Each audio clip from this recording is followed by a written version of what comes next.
Ya, beberapa hari yang lalu pemerintah menyoroti naiknya lonjakan kasus di sejumlah provinsi di Sumatera, salah satunya adalah Kepulauan Riau. Gelombang masuknya migran diduga menjadi salah satu penyebab naiknya kasus yang juga harus diantisipasi. Bagaimana perayaan Idul Fitri di provinsi yang tengah terjadi peningkatan kasus, apa saja langkah yang diambil guna mencegah penyebarannya? Saya sudah bersama dengan dua narasumber pada malam hari ini. Yang pertama ada Pak Ansar Ahmad, Gubernur Kepulauan Riau. Pak Ansar Ahmad, selamat malam Pak, apa kabar? Malam, kabar baik. Selamat Baik, Hari Raya Idul Fitri. ya. Selamat Hari Raya Idul Fitri, Pak Gubernur. Dan sampai saya juga akan sama Pak Pandu Riono, epidemiolog dari UI. Selamat malam, Pak Pandu. Selamat malam Mas Reinhard, dan selamat malam Pak Gubernur. Selamat Hari Raya Idul Fitri, Pak Pandu. Ya. Baik, saya langsung ke Pak Gubernur terlebih dahulu, Pak Ansar Ahmad. Pak, kita tahu bahwa perayaan Idul Fitri tahun ini masih dilaksanakan di tengah pandemi COVID-19, terutama juga di Kepri yang beberapa hari terakhir juga terjadi peningkatan kasus. Seperti apa pantauan dari pemerintah provinsi terhadap perayaan Idul Fitri tahun ini dan upaya untuk kemudian mencegah penularan kasus terjadi, Pak Gubernur? Ya, alhamdulillah ya sampai hari ini tidak ada hal-hal yang menonjol ya, tidak ada insiden yang berarti karena memang kita benar-benar menerapkan menindaklanjuti surat edaran Menteri Agama nomor 7 terkait dengan pengaturan hal yang berkaitan dengan pelarangan berkeliling, kemudian pengaturan zona Idul Fitri, kemudian pengaturan persentase 10% hanya boleh bagi masyarakat melaksanakan takbir di masjid atau musola masing-masing. Dan itu kita lakukan melalui surat edaran dan alhamdulillah dipatuhi oleh masyarakat sehingga sampai saat ini tidak ada hal-hal atau insiden yang menonjol, saya kira. Oke, artinya ada sejumlah pelarangan ya, Pak Gubernur, yang diatur atau yang dikeluarkan juga oleh pemerintah provinsi untuk membatasi mobilitas masyarakat di Hari Raya Idul Fitri atau mungkin beberapa hari ke depan.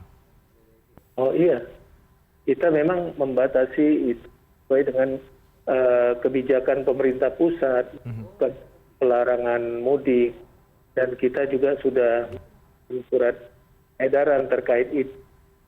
Dan kita berkoordinasi dengan masukan Forkompinda, kemudian Satgas Covid. Kita batasi semua kegiatan-kegiatan Hari Raya Idul Fitri di tengah-tengah masyarakat sesuai dengan kebijakan pemerintah pusat yang harus kami laksanakan di daerah. Oke, oke, baik, baik Pak Gubernur. Saya ke Pak Pandu Riono terlebih dahulu. Pak Pandu, bagaimana Anda melihat Pak peningkatan kasus yang terjadi di sejumlah provinsi, bahkan sekarang terkonsentrasinya beberapa di Pulau Sumatera dan juga ada di Kalimantan Tengah. Apa yang kemudian menjadi faktor naiknya kasus ini? Apakah kemudian karena pulangnya migran atau ada faktor yang lain? Ya, jadi kita perlu mempelajari bahwa peningkatan kasus atau peningkatan adanya mutan baru itu akibat adanya pergerakan penduduk. Ya, jadi ada mobilitas penduduk yang mungkin dari beberapa wilayah di Indonesia, juga mungkin dari luar negeri dengan negara tetangga. Karena kasus mutan juga ditemukan di negara tetangga. Dan ini yang menyebabkan di wilayah Sumatera dan Kalimantan yang berbatasan dengan negara tetangga kita, itu akan menjadi potensial ancaman baru adanya peningkatan kasus dan adanya mutan baru, karena kita seringkali tidak bisa mencegahnya dan seringkali tidak mungkin dilakukan screening pada perbatasan-perbatasan yang dilakukan di wilayah tersebut. Kan kita ketahui bahwa menjelang Ramadan itu sudah banyak para pekerja migran yang pulang ke tanah air, dan juga banyak warga negara dari negara tetangga yang masuk ke Indonesia.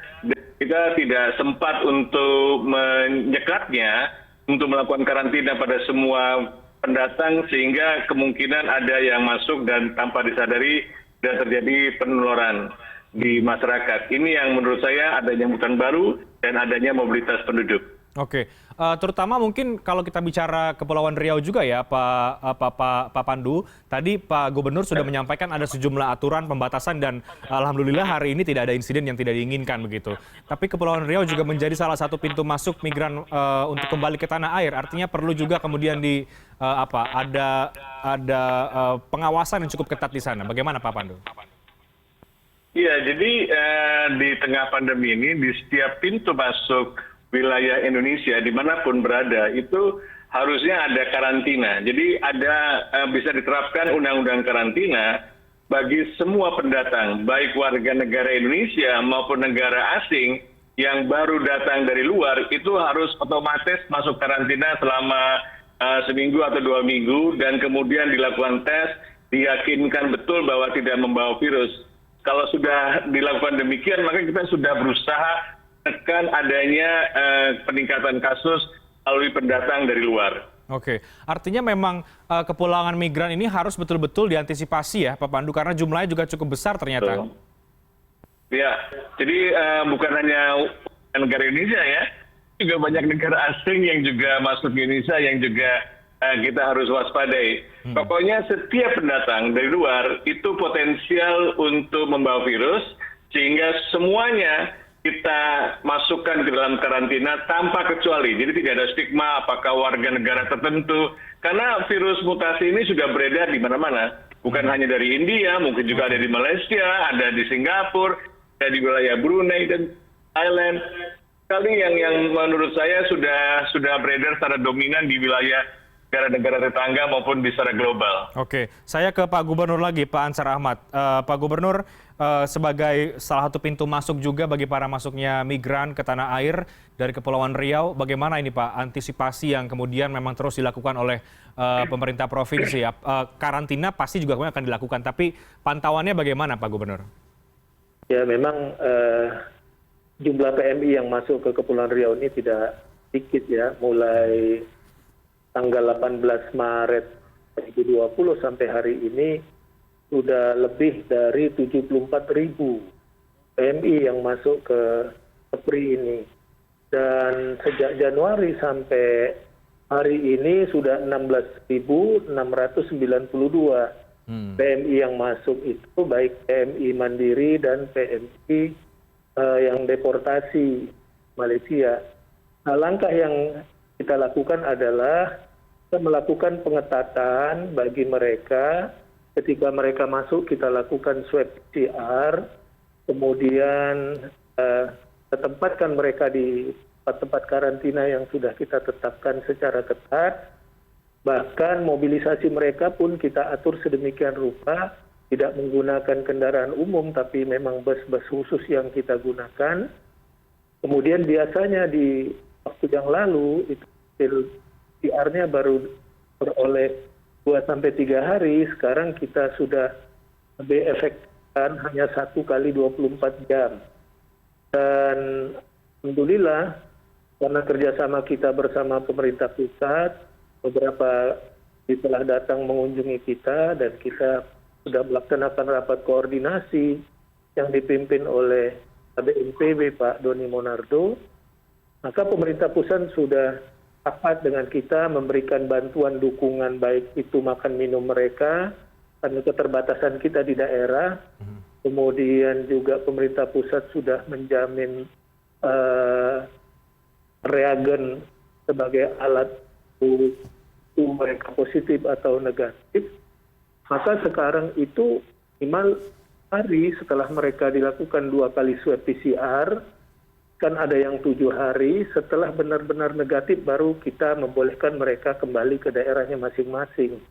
Karena kita yakini kalau itu kita tidak lakukan secara ketat, ketika mereka pulang dan masih dalam kondisi positif, maka saya yakin di daerah-daerah tujuan mereka juga angka pandemi COVID-nya akan meningkat dengan cepat. Maka kita memang mesti menjadi bempernya betul. Akan tetapi memang ini tugas kita untuk menjaga agar COVID-Pri ini kita tekan sebaik mungkin walaupun PMI masuk melalui Kepri, akan tetapi juga tidak menyebabkan pandemi COVID meningkat di daerah tujuan mereka. Nah itu yang kita lakukan. Di masa lalu memang ada MI yang karantina mandiri itu pasti berbagai hotel bebas. Sekarang kita sudah tetapkan hanya beberapa hotel, kita tugaskan Satgas Covid kita mengontrol mereka di sana, mengawasi mereka secara ketat. Kita berikan kebutuhan-kebutuhan mereka, makan, minum, masker, sanitizer, dan lain-lain, supaya mereka masing-masing bisa menjaga kesehatannya dengan sungguh-sungguh. Oke. Nah, kita yakin angka masuknya PMI ini akan turun, dan kemarin itu meningkat itu karena ada pengumuman pemerintah soal larangan mudik, maka mereka berbondong-bondong waktu pulang ke Indonesia. Oke, baik. Yang penting ya, kira Ya, baik Pak Gubernur. Keterbatasan apa yang kemudian dimiliki oleh pemerintah Provinsi Kepulauan Riau mungkin saat ini di tengah banyaknya migran yang pulang sehingga kemudian juga berpotensi membawa varian baru virus COVID-19 yang juga pusat memang perlu turun tangan. Karena tadi kan Pak Gubernur sudah menyampaikan ada koordinasi antara pemerintah provinsi dengan pemerintah pusat. Nah, apa yang kemudian memang ini perlu disoroti lebih jauh lagi oleh pemerintah pusat berkaitan dengan kepulangan PMI ini. Tapi kita bahas nanti di segmen berikutnya, Pak. Kita harus break, kami akan segera kembali sesaat lagi.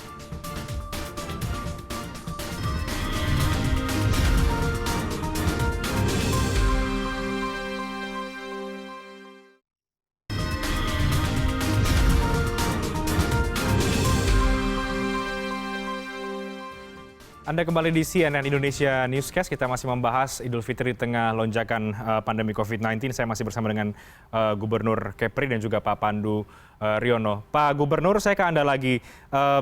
Bulan Juni nanti kabarnya akan juga ada 7 ribuan PMI, Pak, yang dideportasi melalui Kepulauan Riau. Angka yang cukup besar ini. Bagaimana kemudian respon pemerintah Provinsi Kepri, Pak Gubernur? Karena ini masuknya juga lewat Kepri, apakah kemudian ada permintaan kepada pemerintah pusat misalnya untuk paling tidak membagi quote-unquote dalam tanda kutip beban ini agar kemudian juga tidak kemudian satu pintu saja di Kepulauan Riau? Ya, kita beberapa waktu yang lalu sudah menyampaikan itu ke pemerintah pusat. Kiranya untuk mengurangi beban Provinsi Kepulauan Riau, pemerintah pusat bisa mengambil kebijakan membuka beberapa alternatif pintu yang lain, seperti Dumai, kemudian Bengkalis, di Provinsi Riau, dan juga di Tanjung Balai Asahan, Sumatera Utara. Karena biasanya yang pintu-pintu di masa lalu yang biasanya menjadi sasaran PMI pulang itu di pintu-pintu tersebut. Nah, kalau bicara persoalan kesulitan, saya kira kita hari ini memang sudah menjalin hubungan yang sangat baik dengan TNI, Polri, dan otoritas yang ada di daerah, dan juga termasuk pemerintah pusat. Maka bahkan ketika informasi 7.000 yang akan masuk, kalaupun nanti melalui pintu Provinsi Kepri, kita memang sudah harus segera menyiapkan tempat-tempat karantina yang memadai dan mencukupi bagi mereka, dan tentunya kita membutuhkan dukungan pemerintah pusat lebih lanjut berkaitan dengan makan minum mereka selama di karantina, kemudian kebutuhan-kebutuhan untuk uji swab dan PCR yang harus kita laksanakan. Apapun situasinya, insya Allah akan kita koordinasikan dengan baik, jauh lebih baik, Bung Reinhardt, kalau pemerintah pusat membuka pintu-pintu untuk mereka yang lain di Sumatera ini. Oke, untuk tempat-tempat karantina apakah memang sudah dipersiapkan sedemikian rupa Pak Gubernur mengantisipasi masuknya nanti PMI lagi, atau memang yang tempat saat ini juga masih cukup memadai? Untuk sementara masih memadai, tapi kita sudah mengidentifikasi beberapa tempat yang kita persiapkan untuk sebagai tempat karantina dengan perhitungan yang mencukupi. Kita sudah membicarakan dengan beberapa tempat-tempat penginapan, kemudian hotel-hotel yang memang tidak langsung berafiliasi ke masyarakat di tengah-tengah perkotaan, dan itu yang sekarang sedang kita bicarakan, sedang kita hitung bersama. Apapun alasannya, tempat-tempat karantina ini harus kita penuhi sejumlah dengan perkiraan nanti PMI yang akan masuk ke wilayah. Oke. Nah, Bung Reinhardt, ini memang adalah koordinasi. Kita maka kami terus melakukan koordinasi yang baik dengan pemerintah pusat, dan alhamdulillah pemerintah pusat sudah merespon dengan baik, dan terutama jajaran TNI Polri di daerah yang memang atas BNPB kita sudah membentuk Satgas COVID khusus TNI, namanya Satgas Perlintasan yang diketuai oleh salah satu unsur TNI di daerah. Oke, baik Pak Gubernur. Saya ke Pak Pandu lagi. Pak Pandu, di tengah aktivitas ataupun mobilitas masyarakat yang tampaknya cukup tinggi ya di bulan Ramadan kemarin sampai kemudian juga di hari Lebaran, meskipun sudah ada aturan larangan mudik, tapi juga masih banyak yang nekat untuk mudik. Lalu juga pemulangan migran yang juga jumlahnya tidak main-main, cukup banyak.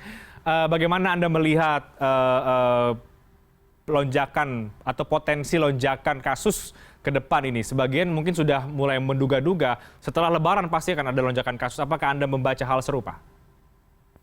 Ya, saya kira Menteri Kesehatan maupun pemerintah pusat itu sudah menyadari bahwa lonjakan akan tetap terjadi. Yang diusahakan adalah bagaimana caranya lonjakannya agar tidak terlalu tinggi, sehingga kita bisa mengatasinya dan bisa jangan sampai pelayanan kesehatan kita kolaps seperti beberapa waktu yang lalu. Dan ini tantangannya di sini, karena kita tidak bisa berhasil mencegah mobilitas penduduk. Tadi ada yang dari luar, dari kemudian mudik, yang paling nanti jadi cukup besar adalah arus mudik balik dari Jawa ke Sumatera, pun dari ujung wilayah-wilayah Jawa ke kota-kota besar di Jawa. Demikian tantangannya jadi betul-betul lebih sulit. Karena itulah harusnya menjadi tanggung jawab kita bersama supaya testing, pelacakan kasus, dan pengkarantinaan itu menjadi penting. Dengan cara seperti itulah maka kita bisa menekan lonjakan yang tinggi tadi. Lonjakan pasti terjadi, tapi kita doakan supaya tidak terlalu tinggi. Oke, paling tidak kita berharap demikian ya Pak Pandu, berharap untuk tidak terlalu tinggi dan ada antisipasi dari pihak rumah sakit misalnya mengantisipasi hal-hal yang tidak diinginkan. Pak Pandu, kita kembali ke soal varian yang baru ya. Seberapa besar sebetulnya varian baru ini memang berpotensi untuk meningkatkan kasus di sejumlah provinsi atau mungkin juga masuk ke Indonesia dan juga bisa menyebabkan lonjakan kasus lagi di tengah mobilitas masyarakat juga mudik dan lain sebagainya ini? Iya, adanya varian baru ya otomatis akan terjadi peningkatan kasus ya. Kalau varian barunya jumlahnya masih terbatas. Kalau sudah melampaui distribusinya mungkin sampai di atas 50%, maka lonjakannya akan sangat tinggi. Dengan demikian, maka dengan ditemukan adanya varian baru, jangan terlalu panik. Karena itu baru ditemukan tidak terlalu tinggi. Kita melihat adanya masih tetap penurunan, masih tetap landai. Tetapi kita tetap mengusahakan supaya tidak tinggi adalah memutus rantai penularan tadi. Jadi mengusahakan supaya protokol 3M-nya itu tetap dijaga, juga testing, lacak, isolasinya tetap menjadi agresif supaya kita bisa menekan penularan. Dengan menekan penularan, kita bisa menekan mutan barunya bertambah banyak. Karena kalau sudah bertambah banyak, maka kita sulit sekali untuk mengatasi lonjakan. Karena mutan baru ini sudah dikenal daya tularnya lebih banyak, ya kan? Jadi sangat menular dan kemudian juga bisa meningkatkan kematian. Dan yang paling yang kita takutkan adalah bisa menghindari dari vaksinasi. Jadi bisa menghindari dari imunitas tubuh kita yang sudah diciptakan dengan distimulasi oleh vaksin yang sudah kita berikan pada penduduk Indonesia. Oke. Pak Ansar Ahmad, terakhir ke Anda, Pak Gubernur, di tengah tantangan Kepri untuk kemudian ada masuknya migran, kemudian juga ada kasus yang masih fluktuatif, apa imbauan untuk masyarakat di Kepulauan Riau untuk bisa menekan angka penularan kasus COVID-19 yang terjadi? Ya, beberapa waktu yang lalu kita sudah mendeklarasikan bersama Forkominda dan teman-teman yang lain di Kepri, bahkan secara terbuka beberapa himbauan ke masyarakat. Pertama tentu mendorong masyarakat untuk tetap taati protokol kesehatan yang sudah ditetapkan oleh pemerintah. Kembali mereka harus dengan protokol kesehatan. Kemudian yang kedua, membatasi berbagai aktivitas di Hari Raya Idul Fitri. Alhamdulillah sampai hari ini larangan taati, tidak ada pejabat bukan open house. Kemudian kita juga mengawasi berbagai tempat-tempat umum, tempat-tempat hiburan, masyarakat full kita awasi secara ketat dan kita terus bekerjasama dengan berbagai lembaga-lembaga publik yang berkaitan dengan edukasi terkait dengan protokol kesehatan, dan itu kita lakukan dan akan kita awasi. Tapi perkembangan hari ini alhamdulillah sudah menurun. Mudah-mudahan ini bisa berlanjut terus karena kita juga sedang mengupayakan ini travel bubble untuk membuka kembali jalur pariwisata ke wilayah Kepri. Ya, mudah-mudahan ini bisa berhasil. Mudah-mudahan masyarakat lebih sadar dan kita semua sebagai para pejabat juga memberikan terbaik dari tengah-tengah masyarakat. Oke, baik. Terima kasih banyak Pak Ansar Ahmad, Gubernur Kepulauan Riau, Pak Pandu Riono, epidemiolog dari UI. Terima kasih banyak. Mudah-mudahan kita bisa mengantisipasi berbagai tantangan dan juga ancaman pandemi COVID-19 dan bisa segera kembali normal tentu dengan kedisiplinan dari semua pihak. Terima kasih banyak untuk waktunya. Sekali lagi selamat Hari Raya Idul Fitri. Semoga sehat selalu Pak Gubernur, Pak Pandu. Terima kasih. Selamat malam. Selamat malam. Selamat Hari Raya Idul Fitri.